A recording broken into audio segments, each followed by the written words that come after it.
Hey, what's up everybody? Jay Lamar Farron here. I want to thank you so much for coming to my website. Now, I wanted to shoot this quick video because it had an investor come to my website and he clicked the Ask JL button, and basically he asked questions regarding bird dogging and short sales.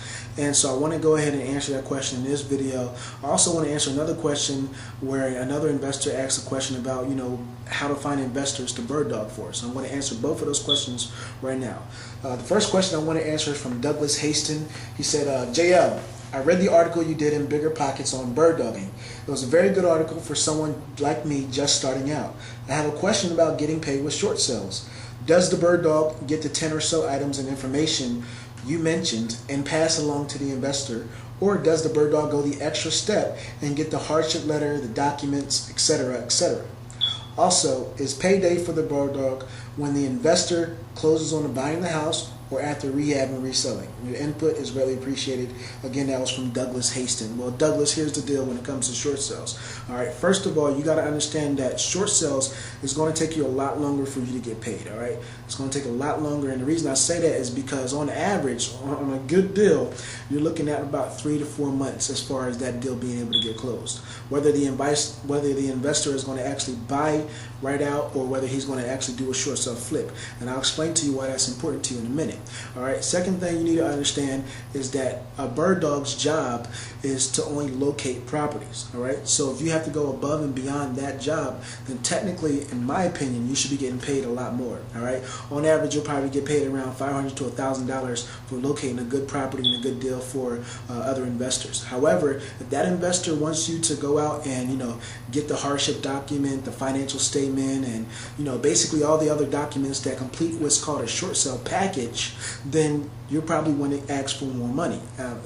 Definitely, I would do it. You know what I mean? I would ask for more money than the average $500 to $1,000 because you're doing a little bit more than what is required of a bird dog, so to speak. All right. Second part of your question, you asked in regards to getting paid on a short sale. Do you get paid when the investor closes on buying the house or after the rehab and reselling? Okay.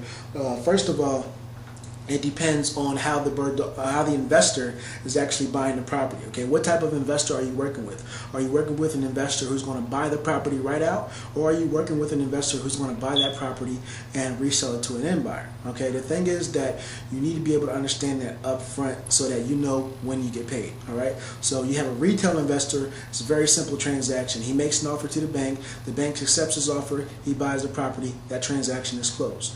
Dealing with a short sale flip, there's actually 2 transactions that are going to take place. It's called the A to B and a B to C transaction. Okay, the A to B, let's talk about that.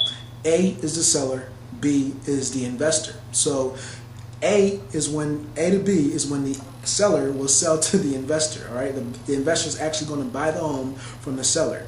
Do you get paid at that point? Not exactly. The reason is because the transaction is not finished. You have to complete the B to C transaction. Okay, and the B to C transaction is when that investor will resell to the end buyer. The end buyer is the C. Okay, so B to C. So the end buyer is the one that's actually going to buy the home. They're actually going to live in the home for 30 years or whatever the case may be. All right. So that is when you actually get paid, when that B to C portion closes. All right. And the reason a lot of investors do that and they're able to do that is because they use transactional funding. They have companies out there that will provide investors with loans and will loan you the money to complete your A to B transaction. Okay. And it's only for one day. All right. So they're going to give you the money to complete your A to B transaction, and then basically you pay them back through completing the B to C transaction with interest. All right, so understand that it's going to take you a little longer when you're dealing with someone that's doing an actual flip to be able to get paid, because they have to find that end buyer. That transactional company, that transactional funding company is not going to lend them the money unless that end buyer, C, is in place. All right, so definitely understand that. All right, and yes, you should get paid at the closing. Okay, at the closing when the B2C transaction is complete, or if, like I said, if it's a retail investor who's going to buy straight up front and he has his own cash and he doesn't need an end buyer, and you should get paid as soon as that transaction closes. Now, as far as the next question, I had a question come in from a guy named Frank Reyes. Frank said, how do you find investors to actually Birddog for? Well, there's a lot of ways that you can find investors, and I actually laid a couple of them out on my blog and also in the discussion forum. But there's a lot of ways that you can find investors. First of all, we buy houses signs. All right, drive around your neighborhood, start looking around for signs that say we buy houses, has a phone number.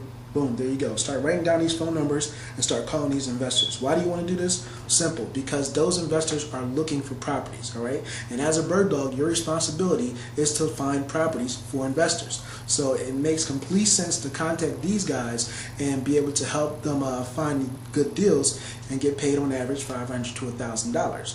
Now, another way you could do this is go to your local real estate investing meetings, okay? A lot of real estate investors go to meetings because they want to network, they want to partner with other people, they want to learn, they want to find more opportunities to buy and invest. And so you want to be able to connect with those type of investors, shake hands, build relationships, and being able to get on their team, so to speak, and locate properties for them. So that's another way, going to meetings, all right? Next way you can do this is by setting up your own little blog or website. So basically you attract investors and you let them know what you do. Say, hey, I locate properties for other real estate investors. If you want to be notified of when a property is available, join my list, whatever the case may be. This is what I did when I first started to become a Birddog, and it worked very effectively. I had a lot of investors sign up, and it was a great deal because I was able to find them properties. All right. Another thing as far as a way to locate investors is through discussion forums, real estate discussion forums. I see a lot of times in real estate discussion forums where investors are asking, hey, do you know any good Birddogs in this area, or I need a Birddog really bad. Send that investor a personal message or a PM and let them know that you look for properties, that you're a Birddog, and that you can help them out. All right, and of course, you put the agreements together, whatever you need, and make sure that you get paid, and go from there. So the bottom line is that there's a lot of ways that you can find investors. I just gave you a very couple, but I actually wrote an article about this as well. It's called 11 Ways to Find Real Estate Investors to Birddog For. You can find it on the Bigger Pockets discussion forum. There's a link below this video. I'm also probably going to be putting it on my blog as well, so definitely stay tuned. And if you have any more questions regarding real estate investing or marketing that you want me to answer, I'll do a video or I'll do a blog post, whatever the case may be. Definitely go to www.jlamarfaring.com, hit the Ask JL button, or just send me an email, and I look forward to helping you with your business. So go ahead, again, go to www.jlamarfaring.com, get on the list, check us out, and let me know what you think. Talk to you later.